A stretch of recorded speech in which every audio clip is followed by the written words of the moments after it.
Okay. So you might have seen this in the news. There's this new thing called relational organizing, right? And that is the phenomenon of people organizing their friends and their close contacts and their family to go vote or to participate in a protest or something like that. And since around 2018, there's been this proliferation of mobile apps that help people systematize that process.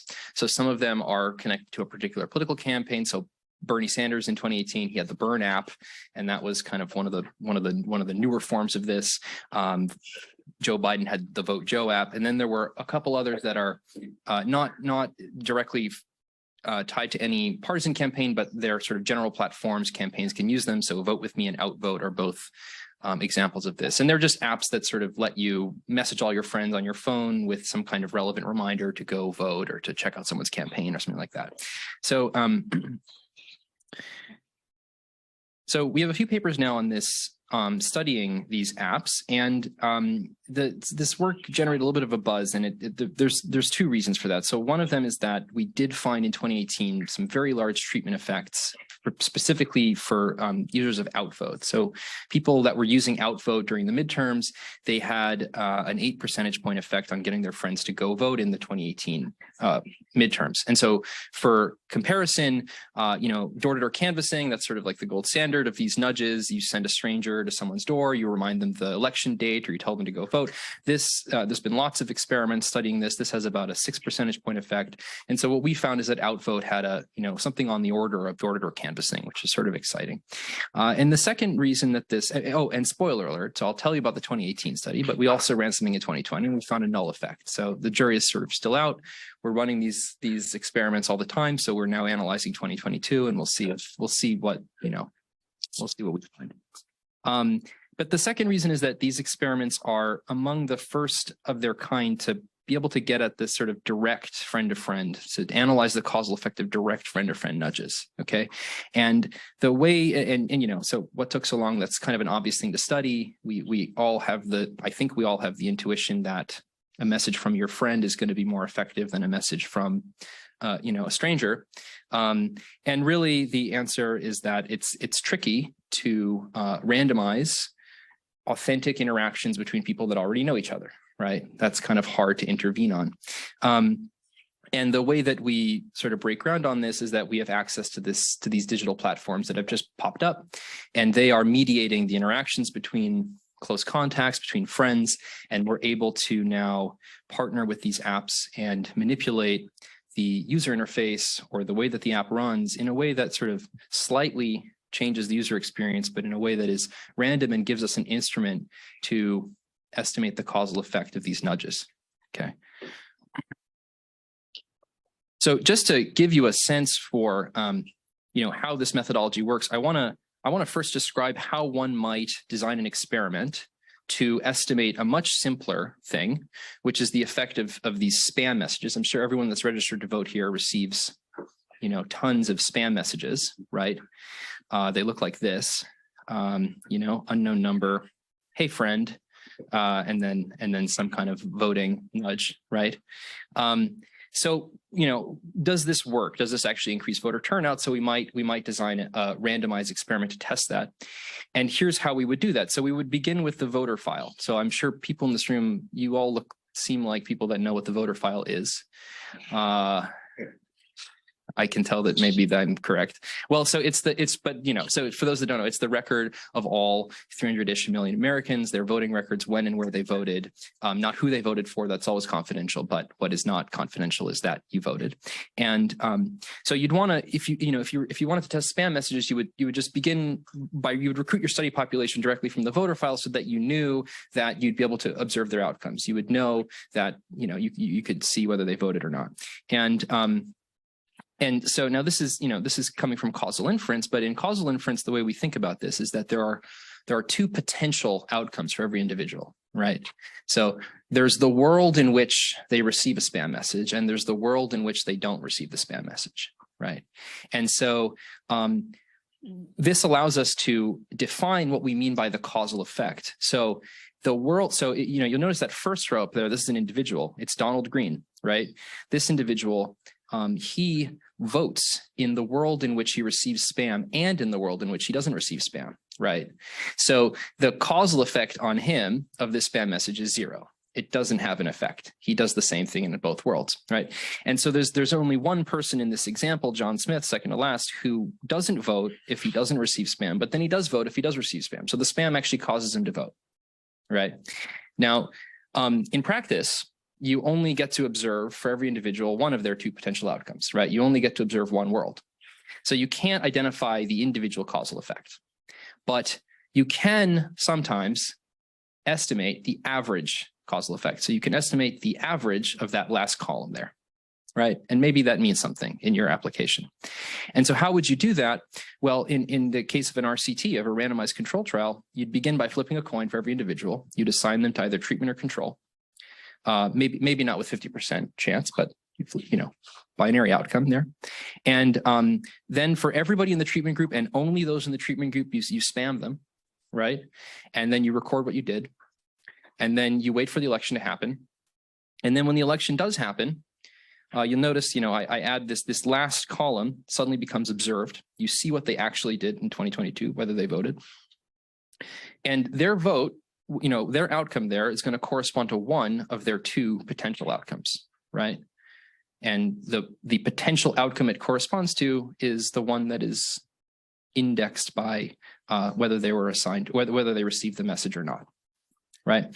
And now, because we randomly assign them, right, we can estimate the average of both of these 2 columns, both of these 2 potential outcome columns. We can estimate it using just the observed subset. Those are random subsets of those columns. You can calculate the mean.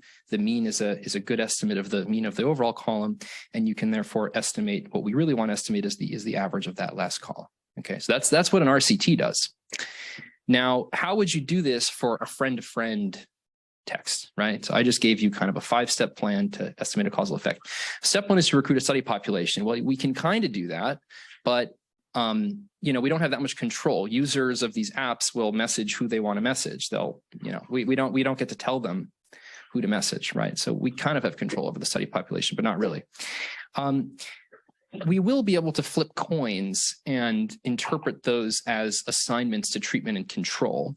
Okay, we will be able to do that. But then step 3 is to make sure that only those people in the treatment group get the message and only them. And we won't be able to ensure that because, again, users, they do what they want. So we won't be able to do that. Step 4 is to then observe what really happens. And again, because we don't get to recruit the study population directly, we don't get to ensure that the only people in our study are those that we can match well to the voter file. So we're going to have a lot of mismeasurement and error in observing the outcomes. And finally, step 5 is to estimate that average causal effect. We won't be able to do that because of step 3. So this is called non-compliance, when people in the treatment group don't get a message or vice versa, but we'll be able to estimate something analogous, okay? So this is Outvote. This is the app that I partner with to run these studies. And this is how it looks. This is how it would have looked in 2018. It's changed now. They're called Impactive now, which I think is a worse name, but it's fine. So this is how it would have looked in 2018. So as a user, you would you'd sync your phone contacts to the app, and the app would then match those contacts to the best of its ability to the US voter file. And then it would show you your friends, and it would display to you kind of information about your friend's voter history. So, and you'd use that to choose who you want to message. So in this case, there's different emojis that say stuff. So the donkeys mean that your friends are registered Democrats, and the elephant means that your friend is a registered Republican. The smiley faces mean that you are a frequent voter or not you. I mean, these people were frequent voters, and the sad crying face means that this person didn't vote frequently in the past. So there's different kind of information that's displayed to you, and you use that to select who you want to queue up for a message. And once you select some people, you're ready, you press get started, and the app will then, it sets your queue and it takes you immediately to the first person in the queue where you're given this messaging interface, and you can edit the default message and personalize it. Most people don't, but you can. And when you are ready to press send, it'll just take you immediately to the next person in the queue where, again, you're given this default message and this interface. Okay. Now, in 2018, Outvote implemented this randomization. So, and with the hopes that they'd be able to sort of give this data to researchers and have them estimate the effect of their users' messages. So here's what they did. This was before that, this is before I got in touch with them. This is just kind of what they did. Instead of necessarily taking you when you press send to the next person in the queue, the app would flip this coin. And with a small 5% chance, it would just silently skip over this person and take you immediately to the next person in the queue, where, again, another coin would get flipped, right? So it would skip over your contact and it wouldn't tell you. And so this only applied to queues of length 5 or more. And so, quite often users would finish their queues and just not realize that someone had been skipped. So we heard about this experiment and we got their data, and it was like kind of a puzzle. So I don't know, in econ, there's this notion of a natural experiment where you identify some source of randomness in nature or something like that, and then you use that to be able to estimate the causal effect of something you want. So that was kind of what we had. They did implement a randomization themselves. We knew it was random, but they didn't really have a plan for how to use that to, in a model. So here's how we formalize things. So we're going to define the treatment to be binary, just whether a subject ever received a message from an outvote user or not, possibly more than one, but we binarize it. And then again, the outcome is binary, whether they vote or not, and that's public. We can observe that. Now, if the messages were randomized, if who received a message was random, we'd be able to estimate this average causal effect. But that's not what outvote randomized, right? What they randomized were these skipping events. And so we're going to use them to define what's known as an instrumental variable, but there are some wrinkles here. So the first one is that if a user noticed that their friend had been skipped, they could just exit the queue, create a new queue, add that friend on, and the app would flip the coin again. So with 95% chance, they would be able to message their friend. And sort of similarly, multiple users might be queuing the same contact. And again, these are independent coins getting flipped. So at a high level, there are multiple skipping and queuing events that are associated with the same subject. And so, how do you map all of those to a single randomized assignment? And so what you have to do, and we kind of learned this the hard way, what you have to do is define each subject's instrumental variable as just in terms of the very first time they're ever queued by any user. So it's going to be 1 if they are not skipped, and it's going to be 0 if they are skipped that very, very first time. And we're going to interpret these as sort of like, if you are not skipped the first time you're ever queued, you've been assigned to the treatment group. If you are skipped the very first time you're queued, you've been assigned to the control group. Okay. Now, this raises the prospect of what's called non-compliance, right? So some subjects, they're assigned to the treatment group, but they don't receive the treatment, okay? So they are not skipped the first time they're ever queued, but they still end up, but they don't receive a message, right? They don't receive a message. And then other subjects, they're assigned to the control group. They are skipped that very first time, but they still receive a message. Right. So why is this happening? So and the non-compliance rates are high. So it's 30% are assigned to the treatment group and not receiving a message. And the reason is that users, they create these very long queues and they just exit the app. They get tired. And so, there's lots of people that should have gotten a message. They didn't. And then on the other side, there's 13% of them that are assigned to the control group and still getting messages. And it's because, what I said before, the user might notice, they might create a new queue. They're kind of evading our control group assignment. So, under non-compliance, what that formally means is that the value of your treatment assignment is not necessarily equal to the value of your treatment receipt, right? D is not equal to Z in this case. And this, the way we formally think about this is that there are, just as there were potential outcomes, there's now potential treatment receipts. So there's the world in which you were skipped, and there's the world in which you were not skipped. And, in both of those worlds, you can think about whether you receive a message. And whether you receive an actual message, that it corresponds to one of these two treatment outcomes. Okay. I say this only to bring up the fact that there's a special kind of subject, kind of a hypothetical population called the complier. And the complier is a subject who would only receive a message if they were assigned to, if they weren't skipped. So these are the subjects who, if the app skips them, the user will forget and won't message them. And and similarly, if the app doesn't skip them, then the user will message them. Okay, that's the complier.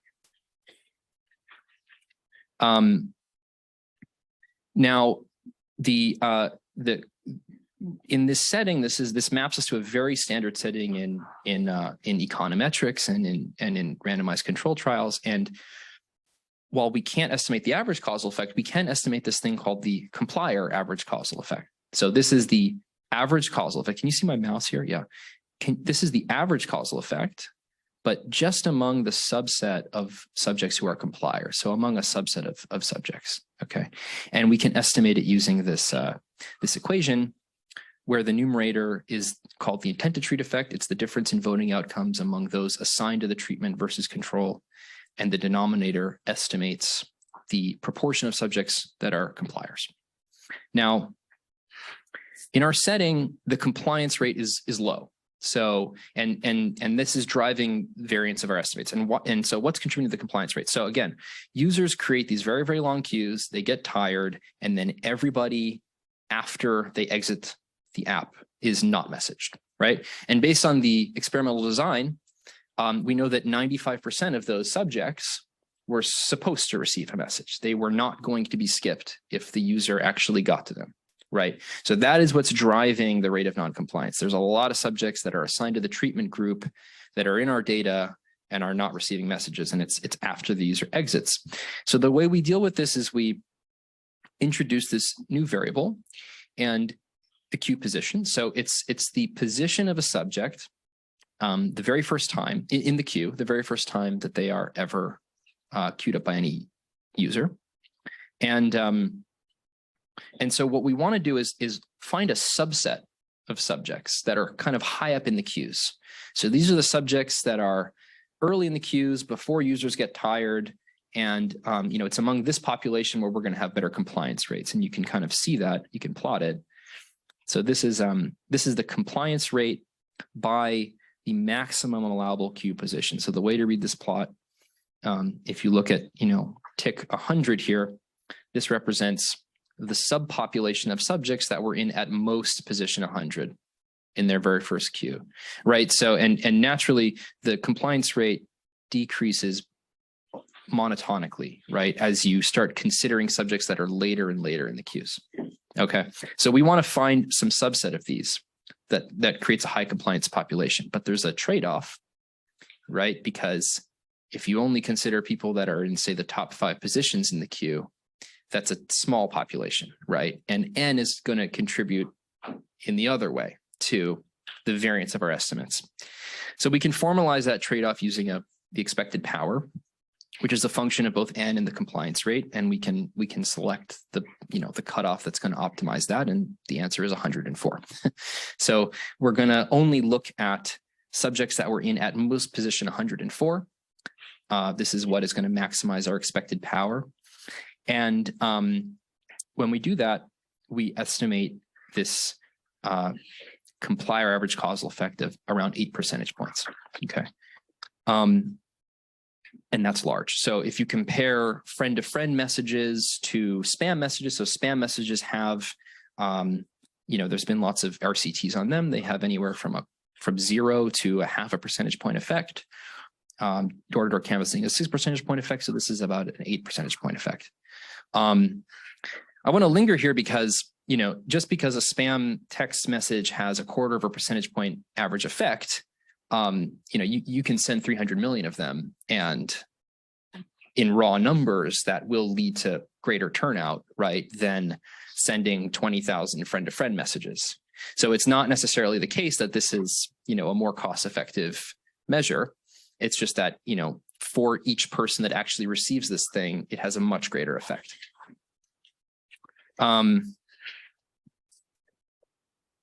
With the new election, you can then swap out the outcome. Instead of looking at the effect on turnout in 2018, you can take this exact same cohort and ask, did it cause them to turn out in 2020? And that's really just a way of asking,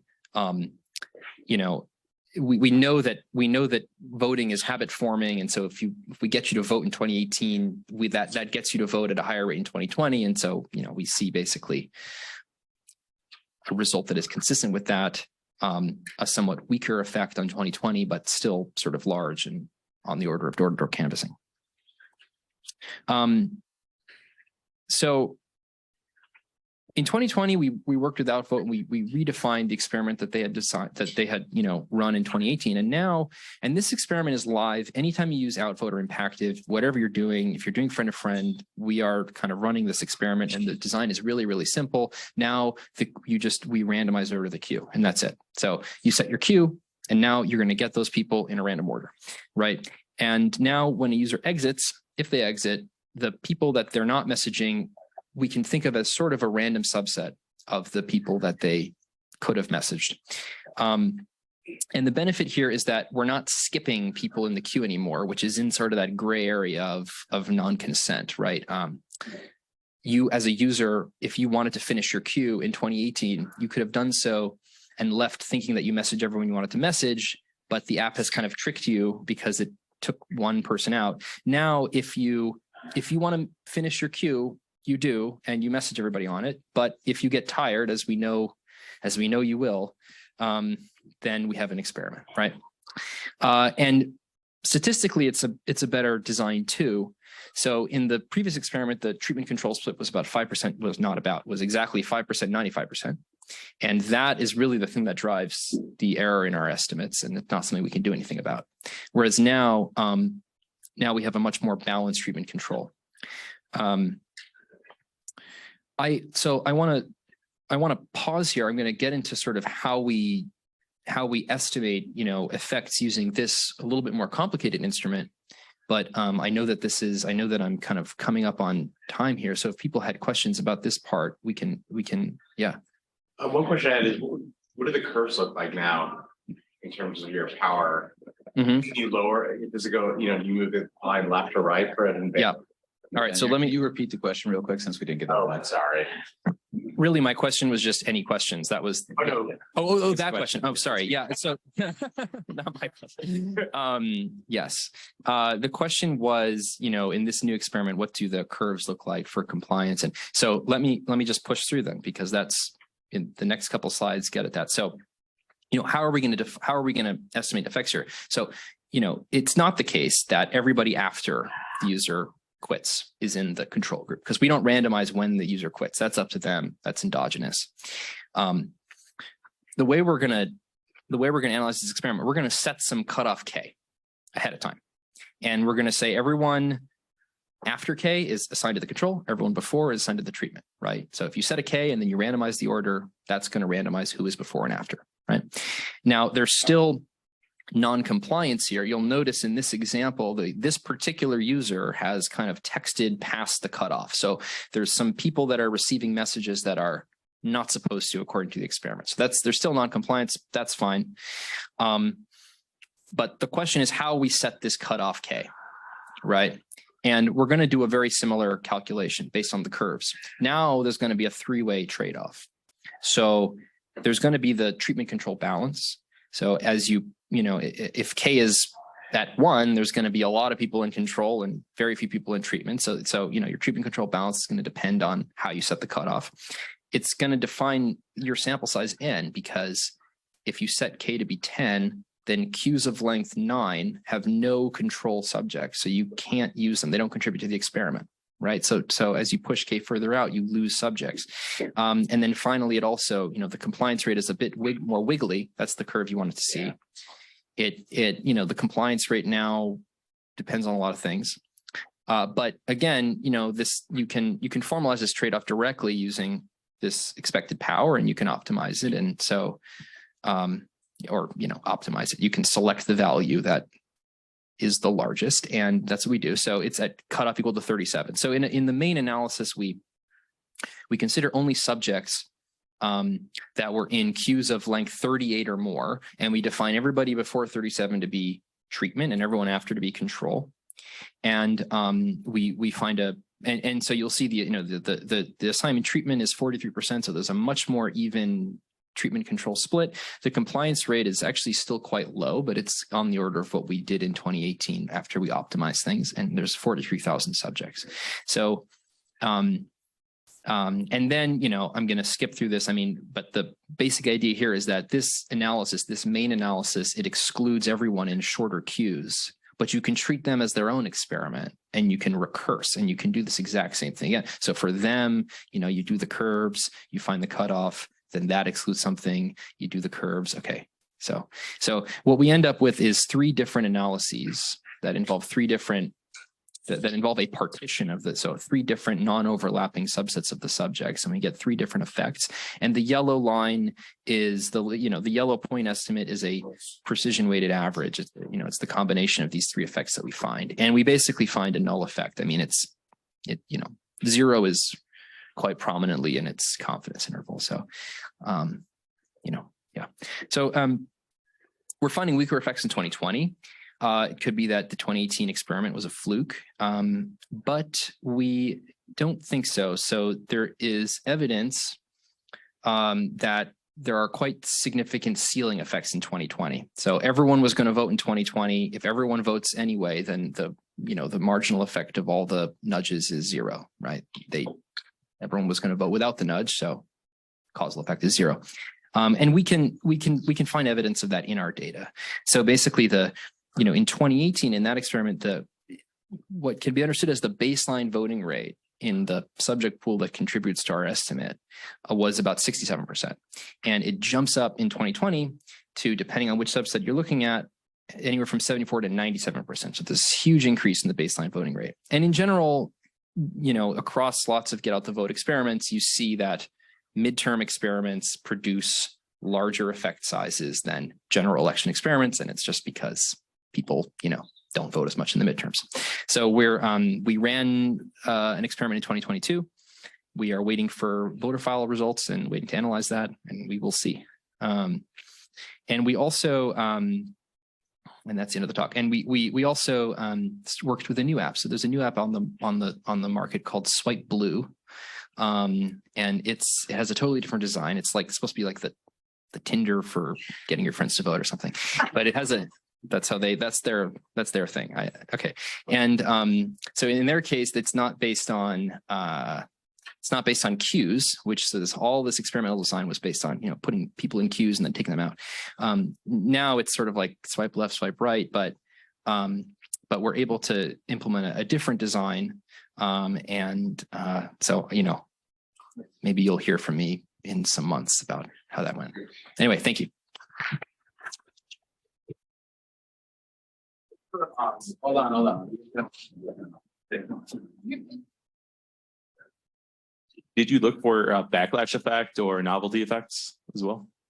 So, yeah, I think my sense is that you have to work pretty hard to think of a reasonable case in which receiving one of these texts will actually cause you to not vote. I can imagine kind of idiosyncratic individual cases, but I don't know. My sense right now is that it would be bizarre to find at a large level a major negative effect to the texts, unless it's like, I don't know, unless there's so this app is sort of connected to left-wing Democratic campaigns. Could be the case that Democratic users are messaging their Republican friends with misinformation about when the election is. Maybe it's, but I don't know. Would you? I can't imagine someone. I can imagine someone ignoring a text. I can't imagine someone who was going to vote deciding I'm not going to vote anymore because someone just messaged me something annoying. But it could happen. Well, I think it'd be more of if you get 100 messages from 100 people, you're like, oh, come on. Oh yeah. I definitely. So I think for sure we do expect to see diminishing returns of this tactic. So in 2018, it was really novel. I was a user in 2018. I didn't even know. I didn't know I was going to work on this problem. I used Outvote in 2018 to message friends. It felt very novel. It felt not spammy. And even just by 2020, it felt very spammy. So I think maybe there was just this short window where it was novel and yeah, it's possible. Awesome. We've got a question in the chat for you. And that question is, I'm curious what you believe is happening in this space in terms of effectiveness. For example, in 2016, 2018, relational texting performed well, but in 2022, is it saturated to the point of being ineffective or reducing turnout? Kind of on the same theme. Yeah. I wouldn't, I mean, you know, I don't want to speak too soon because I really am about to know something empirical about that because we ran an experiment. But yeah, if I had to guess right now, I would guess that there is a saturation effect. I mean, especially during the pandemic, everything went to mobile and, you know, digital communication. So I don't remember in 2018, I just didn't remember there being as much spam on text, especially with regards to the election. So you receive a text message and it's about the election, and that was pretty novel. And now, you know, your phone is blowing up. So I would guess that it's weaker. You talk about those ceiling effects, like are those ceiling effects visible to in other types of interventions, like going door to door to vote, to ask people to vote or something like that? Yeah. Those will affect. So in door-to-door experiments too, you see, you know, weaker treatment effects during high salient elections, higher treatment effects during low saliency elections. You know, you can only vote once. So even if, you know, if someone gets you really excited, you're still voting once, right?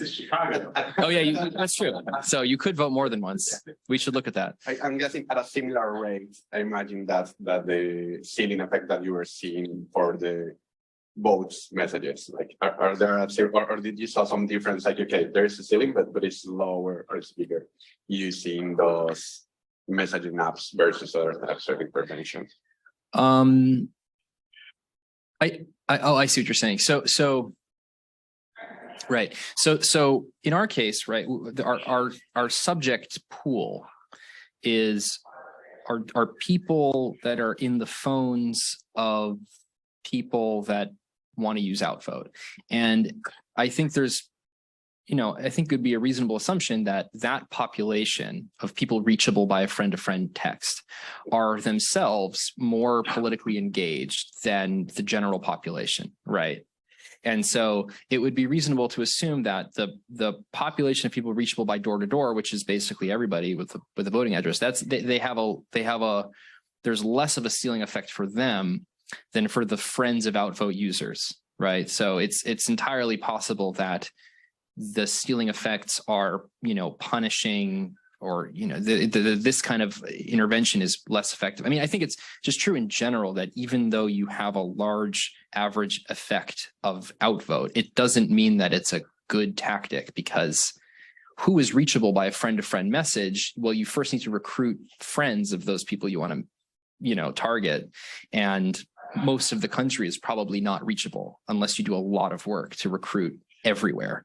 So yeah, I think it might be the case that the ceiling effect is worse for this kind of intervention. Makes sense. We have another question in the chat, which is there a style of messaging that does better or worse?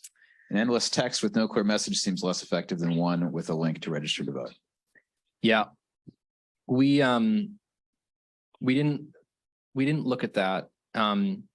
We have plans to kind of randomize the default message, which is how you would attack that problem. But you know, as of now, we barely have the statistical power to estimate an average effect with precision. Once you start chopping up the subject pool by giving them different treatments, or by looking at heterogeneous treatment effects, like do Democrat friends, are they more effective at turning out Democrat friends than Republican, right? Once you start chopping up the subject pool, you lose power quite quickly. And so, you know, we want to do that, but it's kind of longer term. I will say there's a lot of, there is a literature on the different types of messages that perform differently. Usually what's been found is that the first order effect is the medium. So it doesn't matter what is said as long as it's said in a kind of more personable medium, and that's what dominates the effect. But there are some cool findings. So there's like, there's this pride versus shame study that, you know, you remind your friend when they voted in the past, but you do it either in a way that you're saying, hey, good job. You voted in the last 7 of 10 elections. You make them proud, or you shame them and you say, hey, you missed the last 3 out of 10 elections. And shame works a lot better. So I think, that's the kind of thing that we might want to implement here, but yeah. But I agree. Yeah. Adding a link versus not adding a link. That seems like a good experiment. The questions in the room? I wonder if you accounted at all for like the location of folks. I would imagine in 2020 in Georgia, everyone's received 1 billion texts by then. Perhaps the ceiling's a bit lower than it would be for somebody in Iowa. Well, not Iowa, that's by Idaho or elsewhere. Yeah, it's sort of a similar thing where we have location. We can condition on it, but it divides the subject pool enough that we're not seeing anything with precision. It's also, the subject pool is really, we actually had a lot of activity in Georgia. We also ran another study during the Georgia special election in January 2021. But again, the study size that is needed here to account for the high rate of non-compliance and the measurement error, even there, we weren't able to estimate anything with precision. So I think, the way I'm viewing this is that we're doing lots of little experiments, all these special elections. And I think maybe in 2 years, we'll be able to analyze all of them jointly and say something with precision, but it's tough when you start chopping up by state or, Any other questions in the room? It's like the chat is clear as well. Aaron, thank you so much for joining us. Thank you.